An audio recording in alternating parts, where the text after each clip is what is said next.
Welcome to PrimePay. Learn how to easily make bulk MFS payment as a transaction maker through this tutorial. First, log into PrimePay and from the menu, select MFS Payment.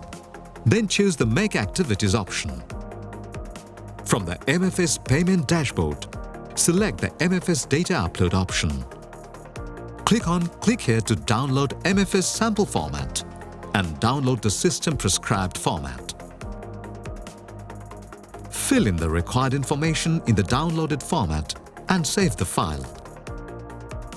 Then click on the Choose File option, select your saved MFS file and upload it.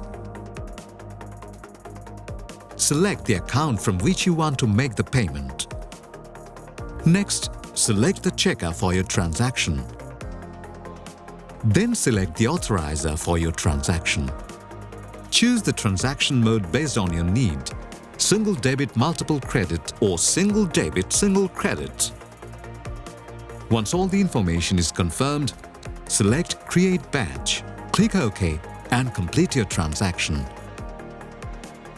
This is how you can easily make bulk MFS transactions through PrimePay.